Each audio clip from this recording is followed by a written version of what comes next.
I'm out taking a walk in our wheat stubble. Let's talk about how it did this year. I'm Tyler Tobald. Welcome back to J-Tech Farms.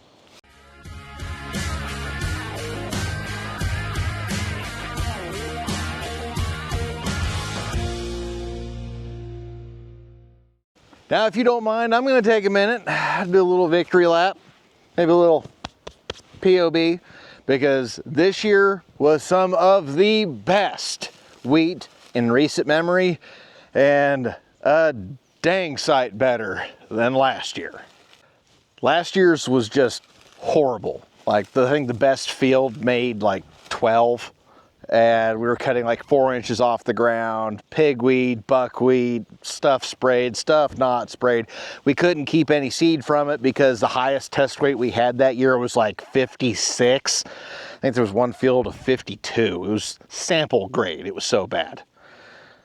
So for our 2024 wheat, we planted all new, all certified, and we had certified monument, certified Bigfoot, and a certified 4-way blend consisting of Bigfoot, HG Force, T154, and T158. And on this exact field, I planted all three right next to each other as kind of a nice little experiment to see which one would do better. Now, granted, I knew going in this wasn't going to be a perfect experiment. The east side of the field is better ground than the west side of the field. The west side's got a lot of heavy clay and stuff under it, but it was at least going to be interesting to see how everything did side by side. And here are our results. Overall, the blend did better here on the east side. Now, that's not going to come to a surprise to a lot of folks. Blended wheat typically does better than, just single variety wheat. The monument in the middle did pretty well. However, we did notice some issues of winter kill. It did not handle the cold as well in some places as the blend and the Bigfoot did. Now on the west side, the Bigfoot didn't really fare as well. It still was making in the 50s. It's fine. It did all right. Post-production Tyler here. When I make these videos, I do my best to make sure I have all of my information correct and double-checked beforehand.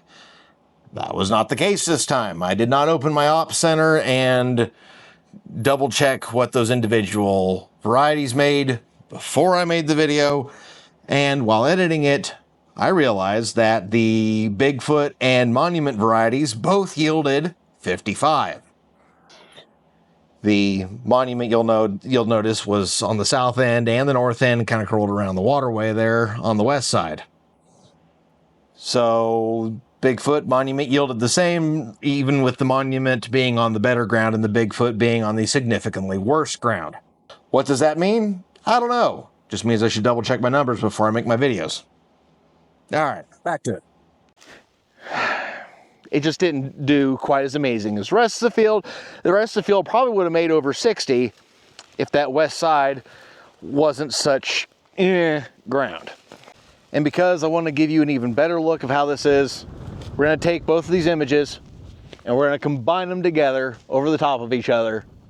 That way you can see better where each variety is and its corresponding yield.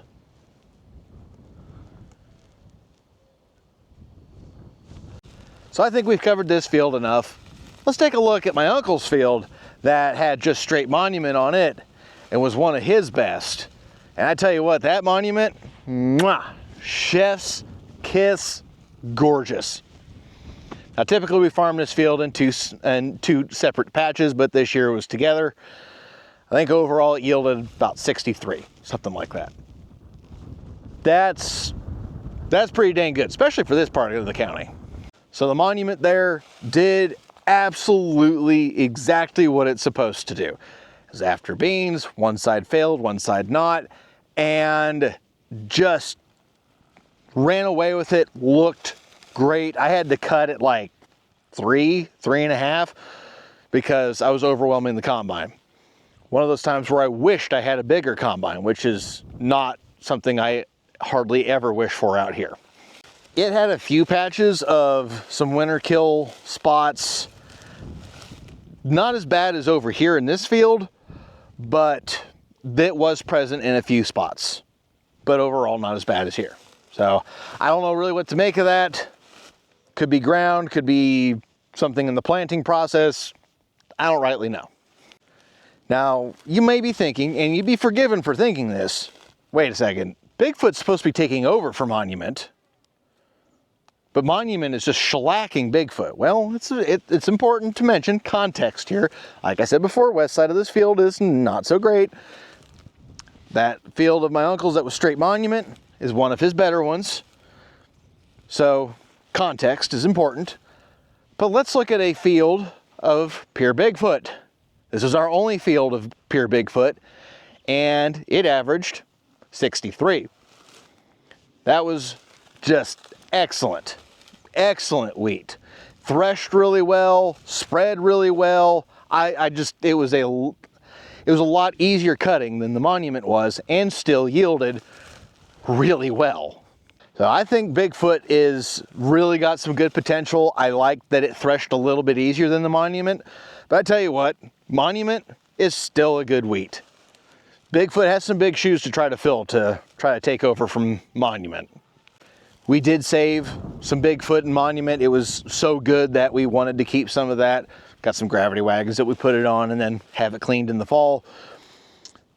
However, I'm probably going to use the 4-way blend and just buy that. I think it did enough better that it's worth buying all the seed new. We'll see if I'm proven right next year or not, but I think that's the way I'm going to go. So as far as those 3 varieties goes, like I said, the blend edged it out a little bit, not super surprising, but the Bigfoot and Monument both did really well in their own right. And I guess I can't say it's just 3 varieties. There was a 4th, the red-headed stepchild of the bunch, Wolverine. Now, I did like this wheat at first when it came out. It was marketed to us as a replacement for Wolf, which is really good into wheat stubble, has a good disease package, blah, blah, blah. It does yield really well. Wolverine is good at that. Another thing Wolverine's really good at is not threshing, like at all. My God, that is so tough to get to thresh properly. I think I fiddled with the adjustments 30 times for like 20 acres of Wolverine wheat. Oh my gosh. I mean, it yielded well, but that was the last of the Wolverine that we're probably ever going to see here. So which one of these varieties should you get? I don't have a clue. Whichever one your seed dealer thinks might work best for your local environmental conditions. Because, you know, me up here and then a buddy of mine down in Valley Center, we plant 2 entirely different types of wheat. Because what works for him doesn't work for me, and vice versa. Like, he plants Bob Dole wheat down there and they have good luck with it. Up here, Bob Dole wheat is, you know, kind of a lot like Bob Dole himself. I mean, he was there, but you don't remember him doing much.